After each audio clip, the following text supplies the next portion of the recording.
सपर्यगात् शुक्रम् अकायमव्रणम् अस्नाविरं शोद्धमपापविद्धम् कवेर्मनिषी परिभू स्वयंभूर्याथा तथ्यथोर्थान् व्यदधाक्षास्वतीभ्यः समाभ्यः। यजुर्वेद के 40वें अध्याय का 8वां मंत्र, ईशोपनिषद का 8वां मंत्र। सपर्यगात् शुक्रम अकायम अव्रणम अस्नाविरम। ईश्वर सर्वव्यापक है, सर्वशक्तिमान है, शीघ्रकारी है। अकायम अव्रणम अस्नाविरम, काया से रहित है, नस नाड़ियों के बंधन से मुक्त है और छिद्र रहित है। अकायम अव्रणम अस्नाविरम की यह तीसरी कक्षा है। आज हम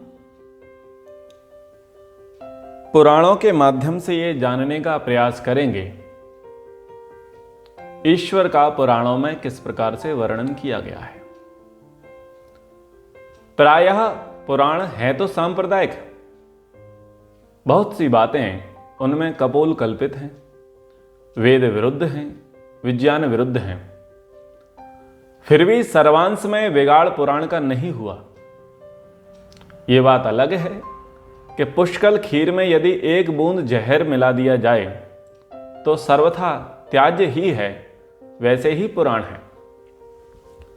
महानुभावों, पुराणों की सनातन परंपरा में बड़ी प्रतिष्ठा है। ऐसी मान्यता है लोगों की कि पुराणों के रचनाकार व्यास जी हुए। ये बात अलग है कि जब पुराणों को पढ़ते हैं तब पता चलता है कि पुराण का जो रचनाकार है वो महर्षि वेदव्यास नहीं है। पुराण राजवंशावलियां हैं। पहले के युगों में जो राजवंश हुए, जो ऋषि महर्षि हुए, जो धर्मात्मा हुए, अच्छे बुरे जो लोग हुए, उनके जीवन वृत्त हैं। इनको पढ़ने से पता चलता है कि इन पुराणों का रचना काल जो रहा है वो 1000 वर्ष से लेकर के और 3000 वर्ष के पीछे तक है। यानी अभी 2022 चल रहा है, तो यहाँ से आप 2022 में से 1000 वर्ष हटा दीजिए, वहाँ से लेकर के और 2000 वर्ष ईसा पूर्व तक। यानी ये कहें कि बौद्धों के काल में, जैनों के काल में पुराणों की रचना हुई। और पुराणों के जो रचनाकार हैं वो अलग अलग लोग हैं, अलग अलग व्यक्ति हैं, अलग अलग विद्वान हैं। और उन पुराणोकारों ने राजवंशावलियों के अतिरिक्त वर्तमान की घटनाओं का भी उल्लेख किया है। वर्तमान की परंपराएं क्या क्या चल रही थीं उनका भी उन्होंने उल्लेख किया है। तो ऐसे बहुत सारे प्रसंग हैं जो ये बताते हैं कि पुराण का रचनाकार व्यास जी नहीं है। ये बात अलग है कि विस्तार करने वाले को व्यास कह दिया गया, तो किसी विद्वान ने अपना नाम ना रख करके महर्षि व्यास जी का नाम रख दिया हो, वो अलग विषय है। पुराणों में मूर्ति पूजा की बातें हैं, पुराणों में अवतारवाद की भी बातें हैं, पुराणों में पुनर्जन्म की भी बातें हैं, पुराणों में सृष्टि निर्माण की भी बातें हैं। पुराण में बहुत सारा इतिहास वृत्त भी है और बहुत सारी ऐसी गाथाएं हैं रोचक प्रस्तुतिकरण वाली, और बहुत सारे प्रसंग ऐसे हैं जो अशास्त्रीय हैं, अव्यवहारिक हैं, अतार्किक हैं। सब बहुत घुला मिला उनमें है। इससे यह सिद्ध करता है कि ये किसी एक व्यक्ति की रचना नहीं हो सकती। खैर, वो हमारा प्रसंग नहीं है। हमने उपनिषद और वेद के आधार पर यह जाना कि ईश्वर कैसा है। वेदों में और उपनिषदों में ईश्वर को निराकार कहा, सर्वव्यापक कहा। एक देशी ईश्वर को नहीं माना है। पुराण जो इतनी विषमताओं से भरे हैं, उनमें भी कहीं कहीं पर ईश्वर के निराकार होने के ही प्रमाण हैं, और एक स्थान विशेष पर पूजने वालों की वहां पर निंदा की गई है। अगर सीधे अर्थों में कहें तो मूर्ति पूजा का खंडन अनेकत्र स्थानों पर पुराणों में आता है। वैष्णव मत, शैव मत और शाक्त मत, इनके जो प्रमुख पुराण हैं, उन प्रमुख पुराणों में से 9 पुराणों का मैं उद्धरण आज दूंगा। देवी भागवत, श्रीमद् भागवत, वायु पुराण, शिव पुराण, कूर्म पुराण, पद्म पुराण, विष्णु पुराण, लिंग पुराण, ब्रह्म वैवर्त पुराण।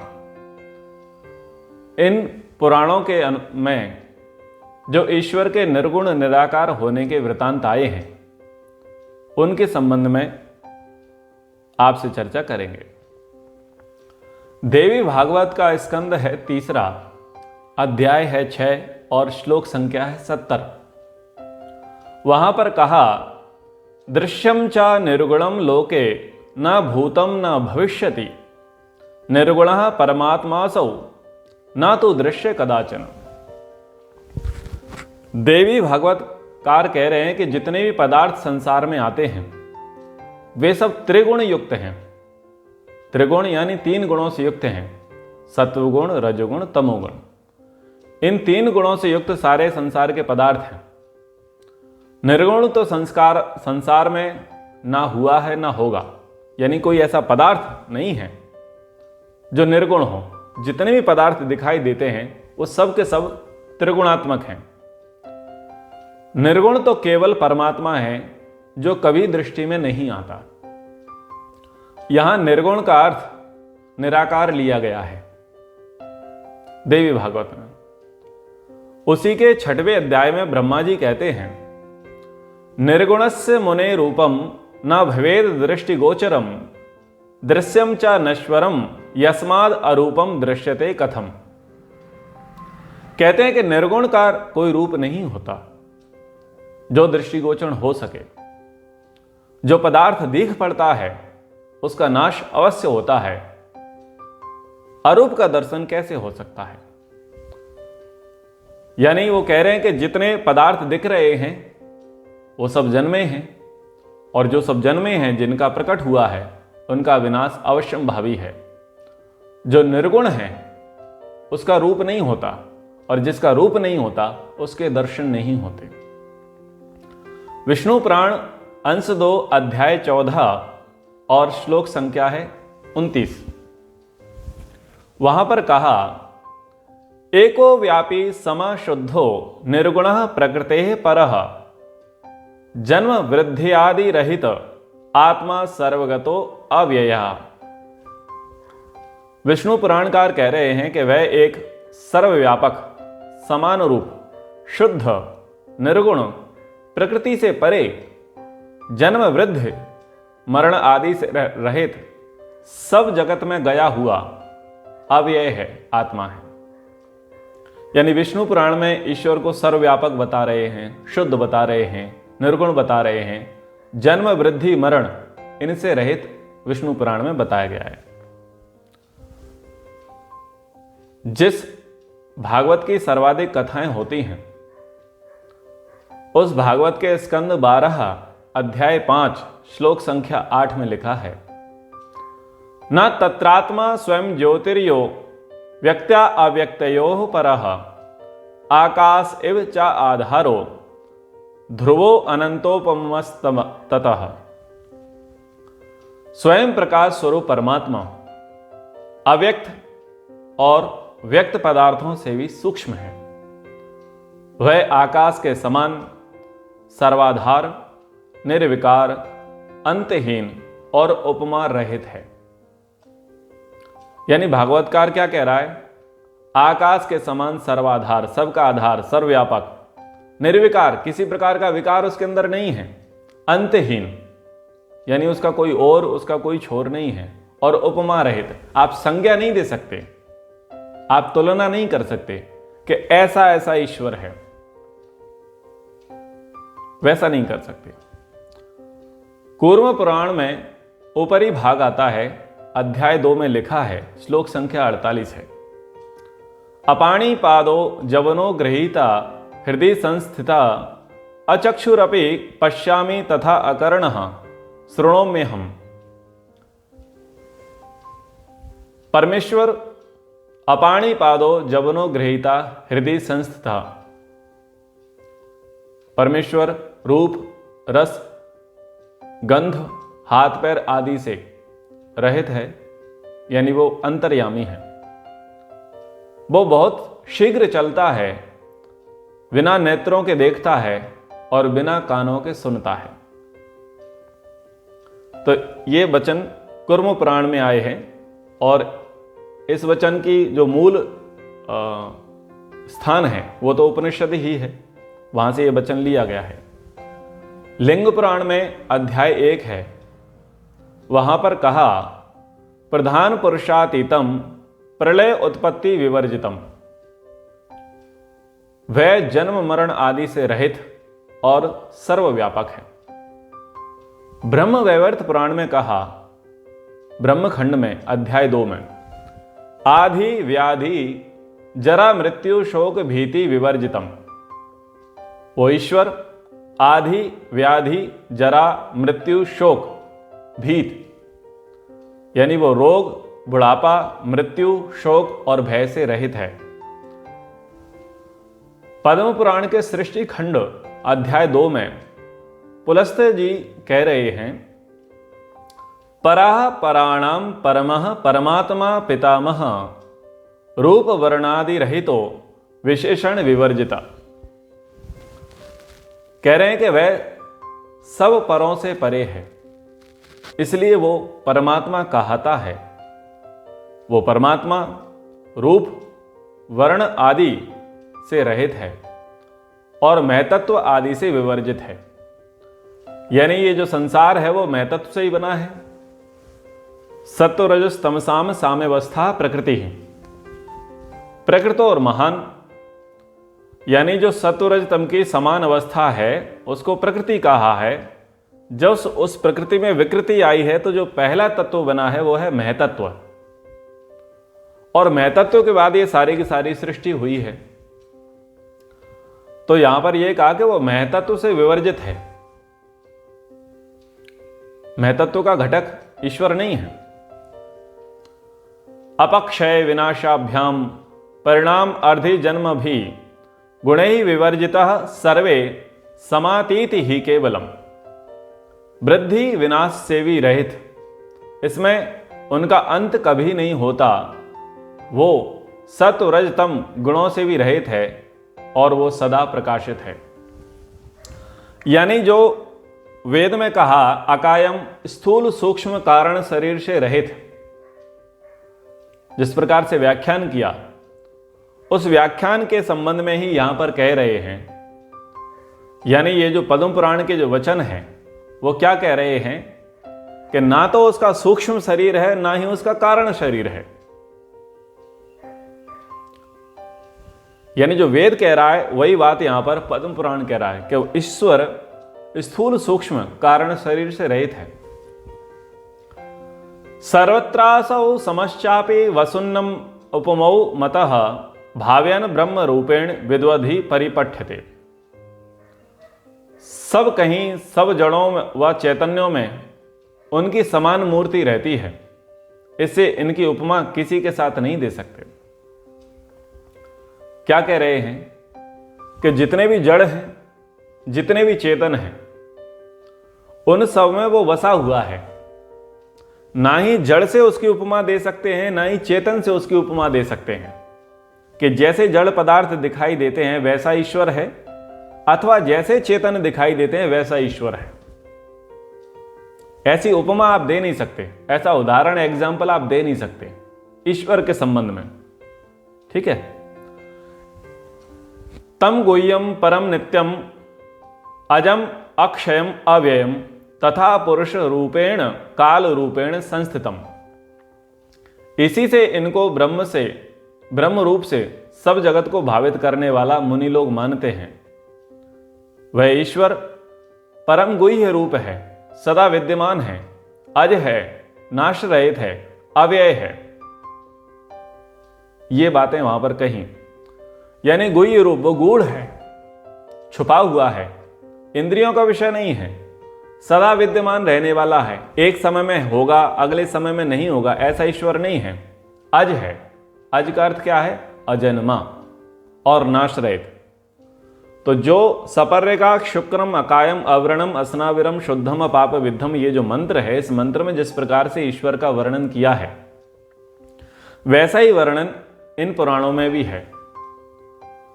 वहीं द्वितीय भूमि खंड अध्याय 62 में सुकर्मा जी कहते हैं, गतिहीनो व्रजेत सो अपि साहि सर्वत्र दृश्यते, पाणिहीनो अपि गृह्णाति पादहीना प्रधावति। गतिहीन है पर सब कहीं चला जाता है। कहां से वचन लिया? तद एजति तत न एजति तद दूरे तदवंत के। गतिहीन है लेकिन सब जगह पहुंचा हुआ। अनेज देखम मनसो जबीरो, उसका कुछ रूप नहीं है, वह सर्वत्र दिखाई पड़ता है। हाथ नहीं है लेकिन सब पदार्थों का संग्रह करता है। पाद नहीं है परंतु अति वेग से दौड़ता है। कुछ नहीं है लेकिन सब कुछ कर रहा है। तो इस प्रकार से वहां व्याख्यान किया गया है।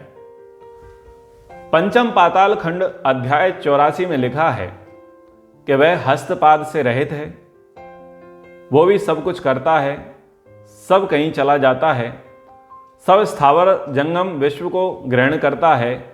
मुख नासा ये विहीन पर मुख नासा से विहीन है, कान नहीं है पर सुनता है, और जगत की उत्पत्ति का मैं सभी का वो साक्षी है। तो इस प्रकार से वहां वर्णन किया गया है।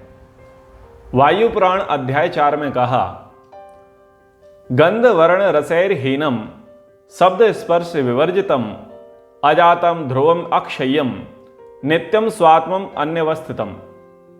वो परमात्मा गंध वर्ण रस रहित है, शब्द स्पर्श से पृथक है, कभी उत्पन्न नहीं होता और कभी उसका नाश नहीं होता, वो स्वयं स्थित है यानी स्वयंभू है। इस प्रकार से वायु पुराण में कहा गया है।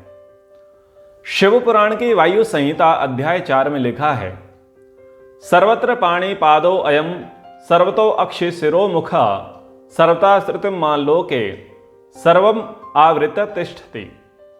परमात्मा के सब ओर हस्त चरण नेत्र मुख शिर हैं, सब ओर इन्हीं के कारण हैं।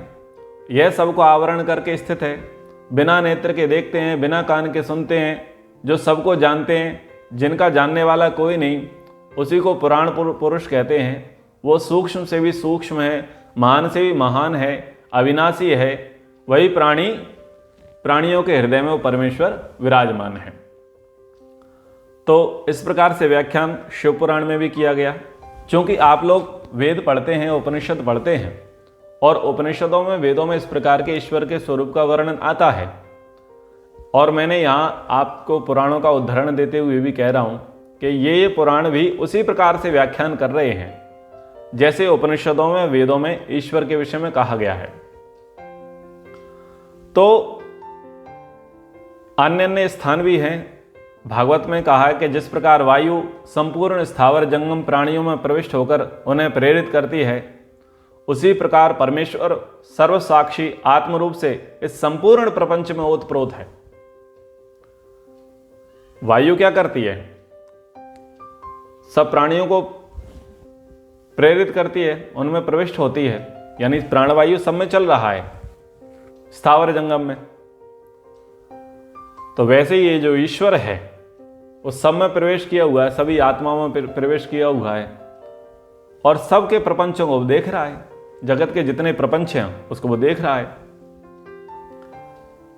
जैसे व्यापक अग्नि प्रत्येक पदार्थ में व्यापक होते हुए पृथक जान पड़ती है, किंतु मंथन करने पर प्रकट हो जाती है, वैसे ही परमात्मा सभी शरीरों में व्याप्त रहते हुए भी नहीं जान पड़ते, किंतु धीर पुरुष हृदय मंथन द्वारा सर्वंतर्यामी रूप से उसको अनुभव करता है।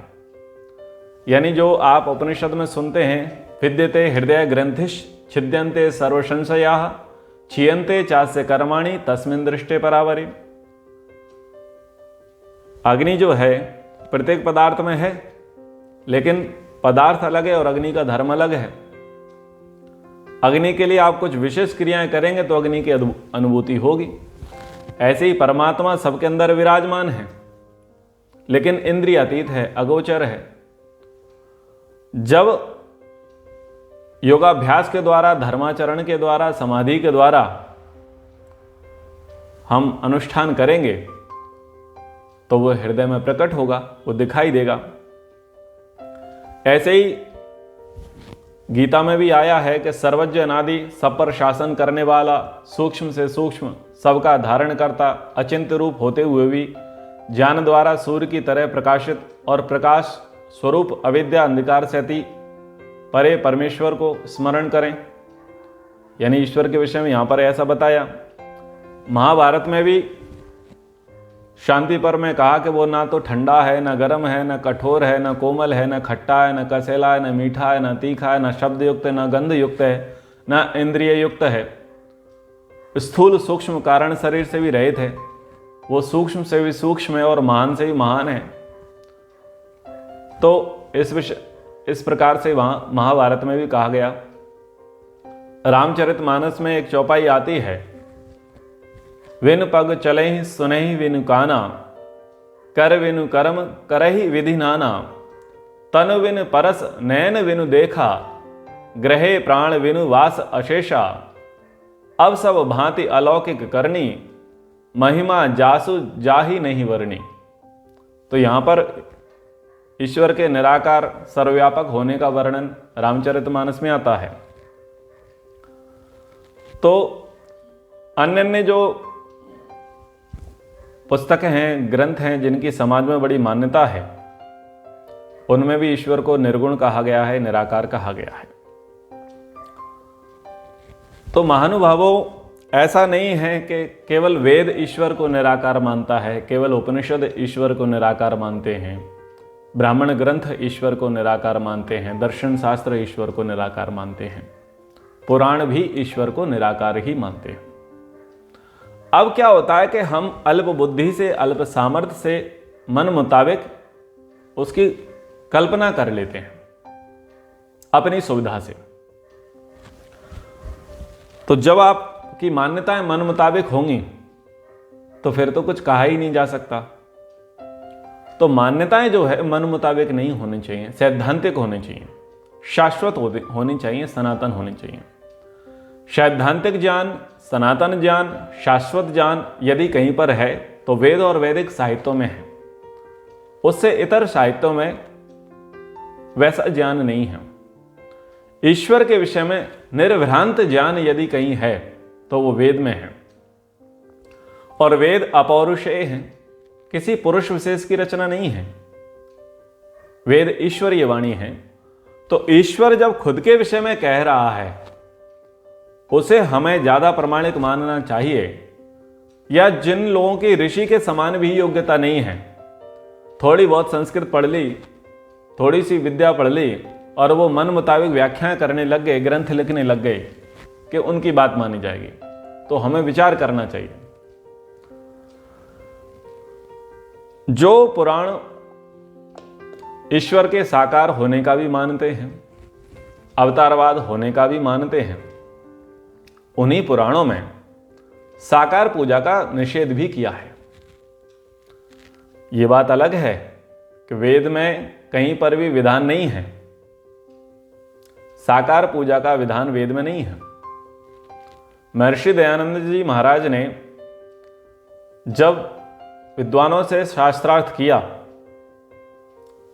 तो उन्होंने ये कहा कि आप एक बात बताइए कि वेद में मूर्ति पूजा कहां है, मूर्ति पूजा का वर्णन किस प्रकार से आया है, अवतारवाद का वर्णन किस प्रकार से आया है, साकारवाद का वर्णन किस प्रकार से आया है, ये आप मुझे बता देवें।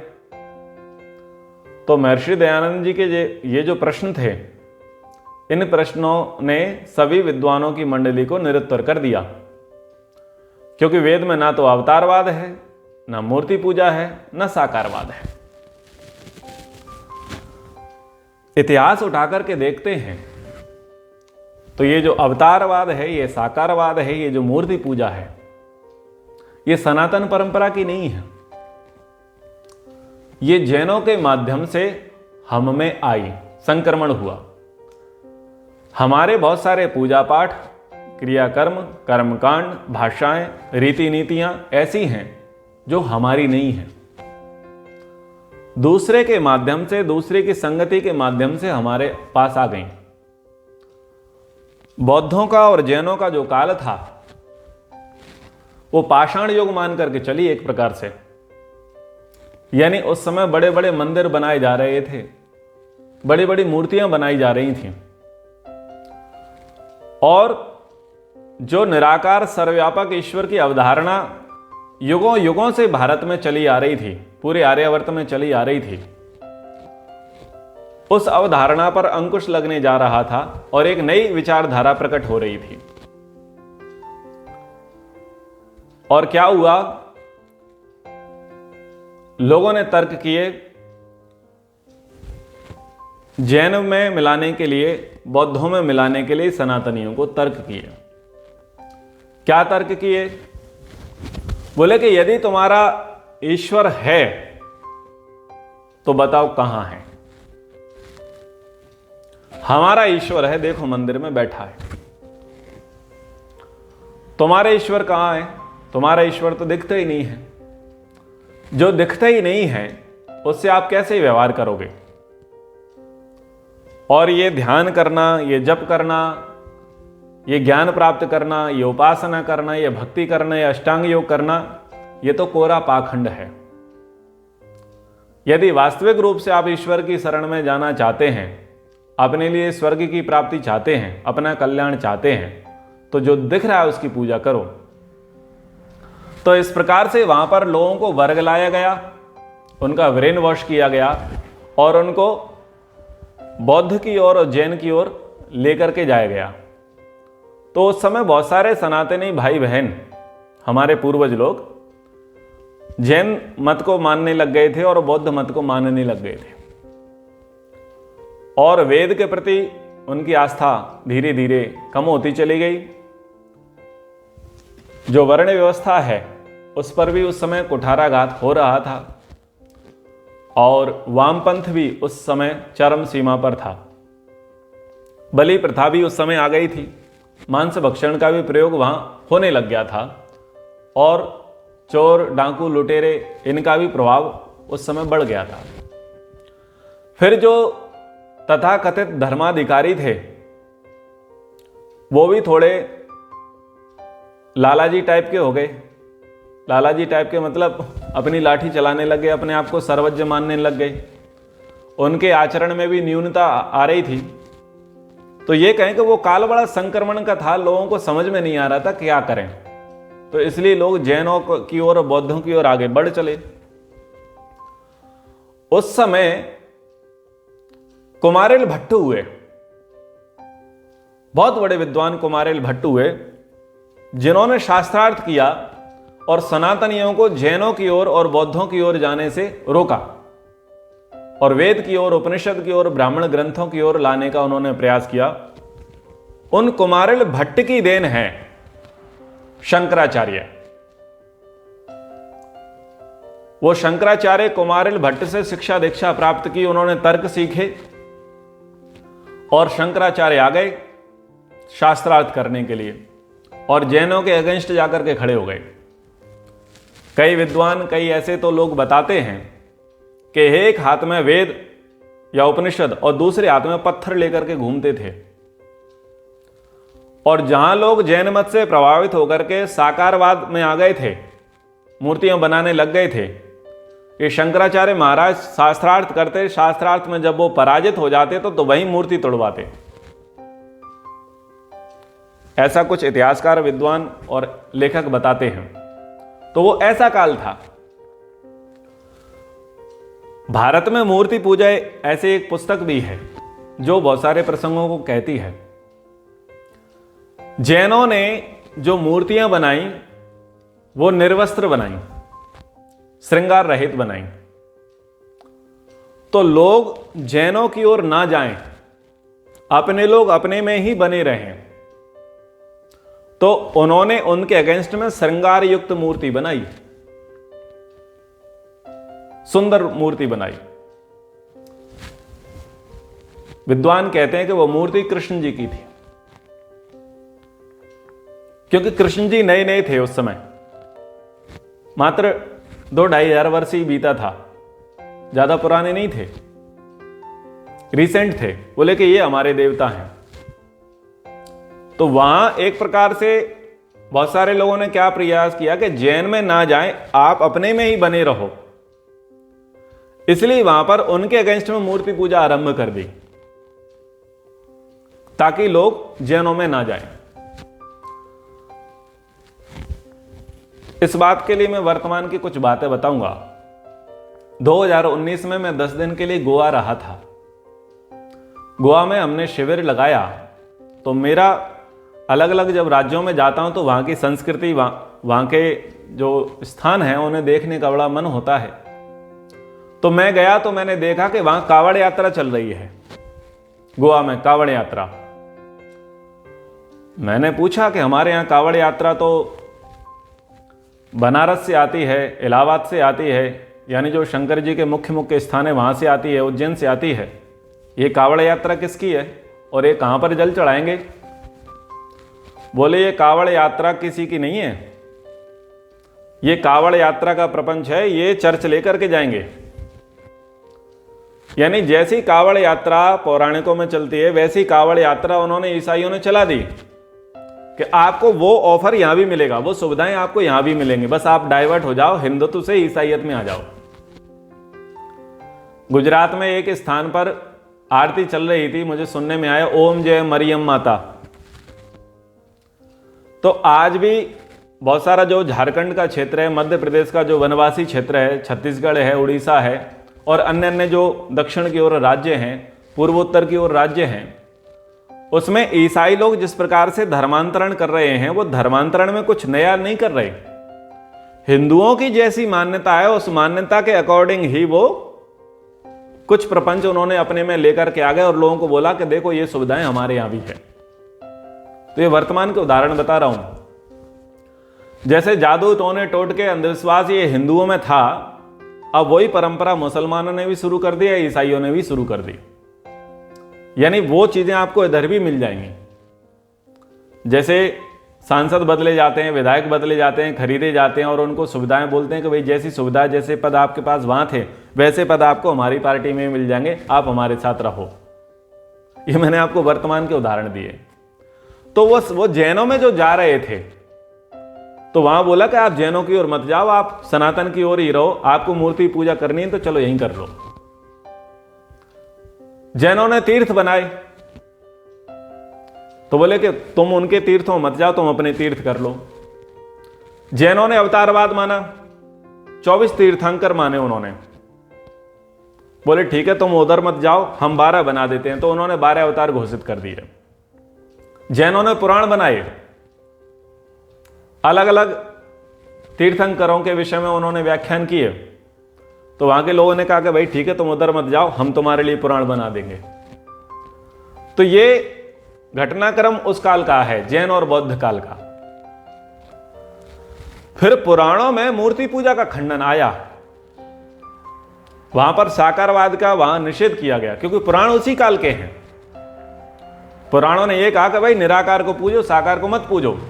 तीर्थों में, जल में, मिट्टी में जो पूज्य बुद्धि रखता है वो गोबर है, वो गधा है। ऐसे ऐसे वचन वहां पर आए हैं। तो बहुत सारे स्थान हैं जहां पर यह कहा गया है कि जिन्होंने मूर्ति पूजा का खंडन किया है। समय हमारे पास कम है तो मैं थोड़ा सा बता देता हूं। श्रीमद् भागवत स्कंद 10 उत्तरार्ध अध्याय 84 में लिखा है। तो कुछ श्लोक हैं, समय के भय के कारण मैं यहां पर पूरे श्लोकों का पाठ नहीं करता। यस्य आत्मबुद्धि कृणते त्रिधातु के स्वधि कल त्रादिषु भौम इज्जधि यतीर्थ बुद्धि सलिले न करहिचित जनेषु अविज्ञेषु सा एव गोखरा। 11वां श्लोक, 12वां श्लोक और 13वां श्लोक, उनके अर्थ इस प्रकार से हैं श्रीमद् भागवत पुराण के अनुसार। पानी वाले तीर्थ नहीं होते, मिट्टी और पत्थरों की मूर्तियां देवता नहीं होती, वे बहुत काल में भी पवित्र नहीं करते। पवित्र करने वाले तो साधु होते हैं, संत होते हैं। उनकी संगति, उनका दर्शन ही आपको पवित्र कर देगा। ये पत्थर, ये मिट्टी, ये तीर्थ, ये मूर्तियां आपको पवित्र नहीं कर सकते। अग्नि, सूर्य, चारे, तारे, चांद, तारे, भूमि, जल, आकाश, वायु, वाणी, मन आदि पदार्थों की उपासना से पाप दूर नहीं भागते। इनकी पूजा परमात्मा से अलग करने वाली है। विद्वानों की थोड़ी सी सेवा पापों को हर लेती है। वो कह रहे हैं कि जो लोग अग्नि की पूजा करते हैं, सूर्य की, चांद की, तारे की, भूमि की, जल की, अग्नि की, वायु की, वाणी की, मन की, इन पदार्थों की पूजा करते हैं, उपासना करते हैं और उपासना करके वो ये मानते हैं कि इनसे इनके पाप दूर हो जाएंगे, तो वो कह रहे हैं कि पाप दूर नहीं होंगे, तुम परमात्मा से दूर हो जाओगे। यदि तुम्हें अपने पाप दूर करनी है तो विद्वानों की उपासना करो, विद्वानों की संगति में आओ, वो आपको सुशिक्षा देंगे, सन्मार्ग पर चलाएंगे। और फिर आगे कहा कि वात, पित्त, कफ, ये 3 शरीर की प्रकृतियां हैं और ये तीनों प्रकृतियां मल हैं।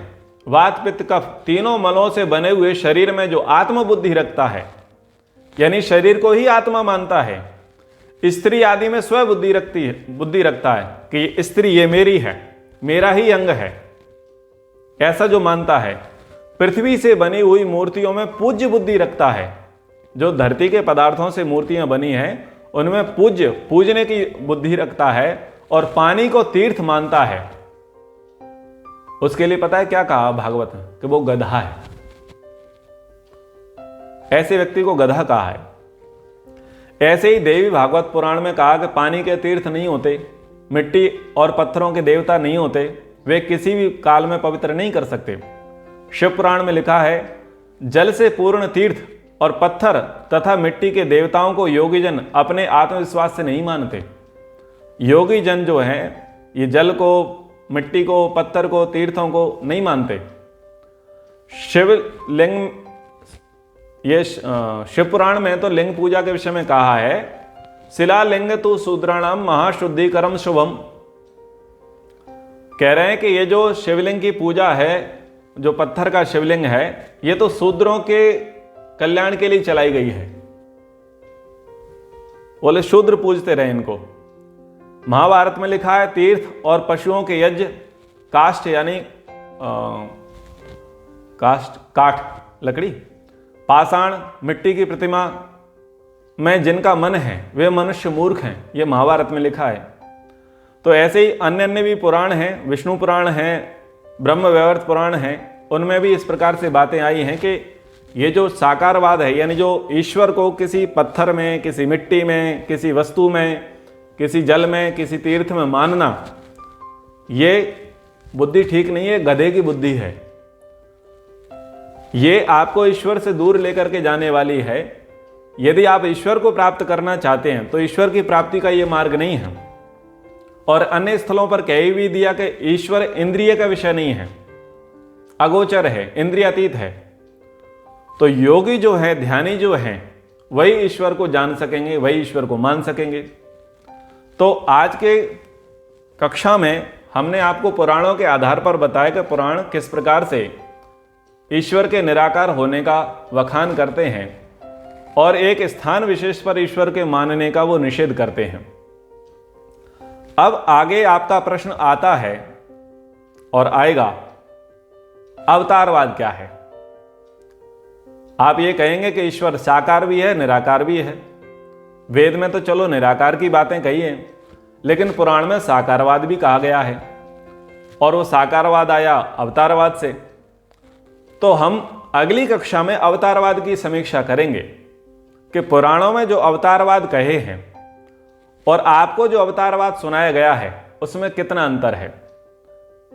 तो अवतारवाद की समीक्षा हम अगली कक्षा में करेंगे। आज की कक्षा को हम यहीं पर विराम करेंगे।